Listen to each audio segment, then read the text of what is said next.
पुंडलीकवरदे हरिविठ्ठल श्री ज्ञानदेव तुकाराम पंढरीनाथ भगवान की जय। प्रभु रामचंद्र भगवान की जय। पवनसूत हनुमान की जय। उमापति महादेव की जय। श्री गणेशाय नमः। श्री सरस्वती नमः। श्री सद्गुरु रामचंद्राय नमः। श्री गुरुभ्यो नमः। काशीखंड अध्याय 33 काशी महात्म्य। मला काशीचे महात्म्य सविस्तर सांग असा अगस्त्य ऋषी कार्तिक स्वामींना म्हणाले। या जगामध्ये काशी क्षेत्र हे अत्यंत गुप्त म्हणून सांगितलेलं आहे। तिथे सर्व प्रकारच्या सिद्धी आहेत, कारण तेथे साक्षात भगवान विश्वनाथ राहतात। अत्यंत दुर्लभ असा काशीवास हा केवळ ईश्वर कृपेनेच प्राप्त होतो। काशीमध्ये प्राण्यांनी काय करावे, कोणता उद्योग करावा, कोणती पूजा करावी, कोणते दान द्यावे असा प्रश्न अगस्त्य ऋषींनी कार्तिक स्वामींना विचारला। त्यावेळेला कार्तिक स्वामी म्हणाले, काशी ही विश्वनाथाची राजधानी आहे। तेथे सर्व काही शिवाच्या आज्ञेने चालते। वृक्षवेली गवतसुद्धा महादेवाच्या आज्ञेनेच राहतात। तोच सर्वांचा सांभाळ करतो। म्हणून काशीमध्ये पोटा पाण्याची चिंता करू नये। तेथे शंकर सर्वांचा दाता आहे। म्हणून तेथे राहून मनामध्ये कसलेही संकल्प करू नयेत। भय, भीती, क्रूरता यांचा त्याग करावा। बायका मुलांचे पालन पोषण मी करतो, मी उद्योगधंदा करतो, मी यज्ञदान करतो अशी अहंकाराची भाषा काशीमध्ये काढू नये।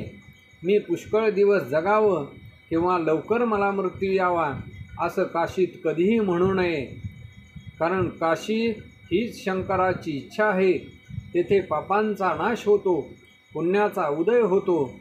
सर्व प्राण्यांना काशीमध्ये मुक्ती मिळते, म्हणून तिला अविमुक्ती असे म्हणतात।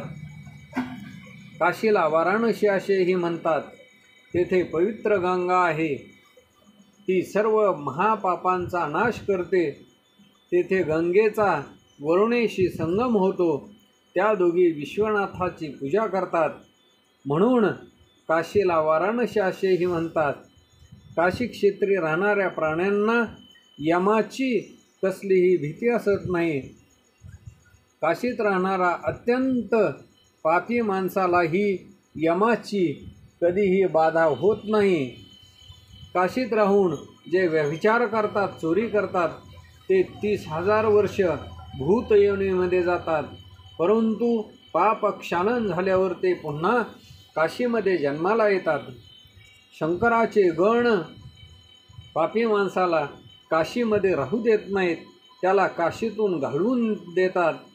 काशीत राहणाऱ्या माणसाने सदैव निस्पृह असावे, कसलाही स्वार्थी कामना तिथं करू नये। कुलधर्माचे पालन करावे। तेथे बायका, मुले, घरदार यांची इच्छा करू नये, कारण काशीत सर्व काही शंकराच्याच इच्छेने घडत असते।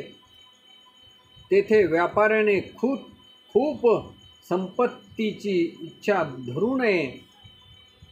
तेथे गंगा स्नान हाच मोठा व्यापार आहे, शिवदर्शन हाच मोठा लाभ आहे, दुसरा कोणताही नाही। अन्य तीर्थक्षेत्री 100 वर्ष राहून जे पुण्य मिळते त्याच्या 100 पटीनं मनुष्य काशीत 1 दिवस राहिल्यानं ते पुण्य त्याला प्राप्त होतं। इतर ठिकाणी मृत्यू आलेला मनुष्य नरकामध्ये जातो, त्याला 84 लक्ष योनीमध्ये जावं लागतं। पुण्यवान मनुष्य हा पुण्यसंचय संपल्यानंतर पुन्हा त्याला जन्म घ्यावा लागतो, त्याला जन्म मरण चुकत नाही। म्हणून काशीवास हा श्रेष्ठ आहे। इतर क्षेत्रामध्ये ब्रह्मप्रकाश नाही, मात्र काशी क्षेत्रामध्ये महादेवाच्या मुखातून ब्रह्मतारकाचा उपदेश मिळतो। इतर ठिकाणी मनुष्याला पाप पुण्याचा भोग भोगावा लागतो, परंतु काशीत तसे होत नाही। येथे सर्व प्राण्यांच्या मृत्यूनंतर त्यांना मोक्ष प्राप्त होतो। काशीतील चोर किंवा व्यभिचारी मनुष्यसुद्धा इतर ठिकाणच्या योग्यापेक्षा श्रेष्ठ असतो. जन्मभर योगाचा अभ्यास करून आत्मज्ञान मिळवावे तेव्हा काशी दर्शनाची योग्यता प्राप्त होते. 100 वर्ष यज्ञ करावा, सर्व देवांना त्याचे आविर्भाग द्यावे तेव्हा काशी दर्शनाची योग्यता प्राप्त होते. काशीत राहून एक घासाचं जरी अन्नदान केलं किंवा बेलाच्या पानानं महादेवांची पूजा केली तर भरंभार सोनं दान केल्याचं पुण्य त्याला प्राप्त होतं. 100 वर्ष हरणाच्या कातडीवरती बसून योग साधना करणाऱ्या पुरुषापेक्षा काशीत नुसता राहणारा मनुष्य अधिक योग्यतेचा ठरतो. या आनंदवन काशीत शंकराचे वास्तव्य आहे म्हणून इंद्रादी देवांना सुद्धा काशीत राहण्याची इच्छा असते. अशी ही अविमुक्त काशी कुणाला बरे आवडणार नाही. पापांच्या दगडांचा त्याग करून पुण्यपरीस प्राप्ती करून घेणे कुणाला आवडणार नाही. काशी या 2 अक्षरांचा सदैव जप करावा. त्यासाठी गुरुची आवश्यकता नाही, इतर कुठलीही कर्मे करावी लागत नाही. फक्त काशी काशी असं मुखानं म्हणावं. या मंत्रजपाने पूर्वजांचा उद्धार होतो, मोक्षपदाची प्राप्ती होते. जोपर्यंत शरीर धडधाकट आहे तोपर्यंत सतत काशीचं स्मरण करावं. काशी हे अत्यंत श्रेष्ठ असं स्थान आहे. येथे स्वर्ग मोक्षाची प्राप्ती होते म्हणून मोक्षासाठी इतरत्र भटकण्याची गरज नाही. काशी या 2 अक्षरांच्या जपाने ब्रह्महत्या, सुरापान, परस्त्रीगमन इत्यादी सर्व महापापे जळून जातात. काशीमध्ये मुक्ती आहे म्हणून तर ब्रह्मा, विष्णू, महेश, इंद्र, चंद्र, सूर्य इत्यादी सर्वजण लिंग स्थापन करून राहिलेले आहेत.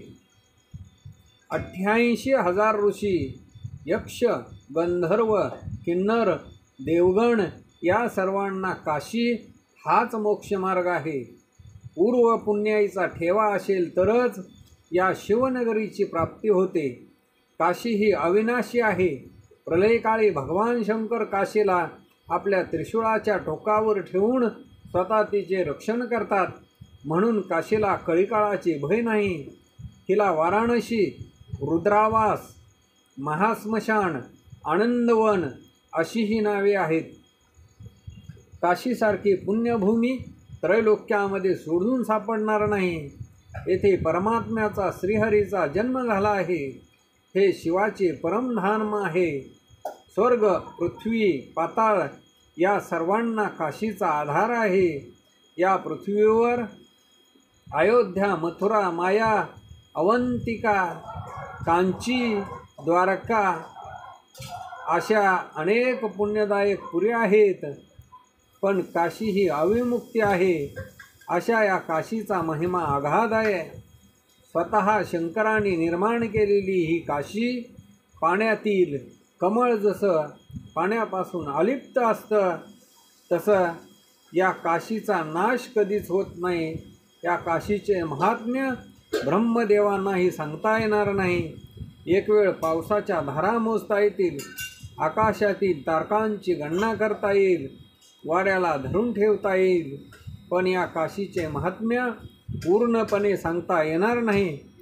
सर्व पातकांचा नाश करणाऱ्या या काशी महात्म्याचे जे कोणी वाचन करतील, ऐकतील त्यांना कोटी हत्ती आणि घोडे दान केल्याचं पुण्य प्राप्त होईल. कुरुक्षेत्रामध्ये सूर्यग्रहणाच्या वेळी भरंभार सोन्याचं दान केल्याचं जे पुण्य प्राप्त आहे ते या काशी महात्म्याच्या श्रवणानं प्राप्त होईल. श्री सांब सदाशिवार्पणमस्तु. काशीखंड अध्याय 33 समाप्त. पुंडलिक वरदे हरी विठ्ठल श्री ज्ञानदेव तुकाराम पंढरीनाथ भगवान की जय. पवनसुत हनुमान की जय. उमापति महादेव की जय.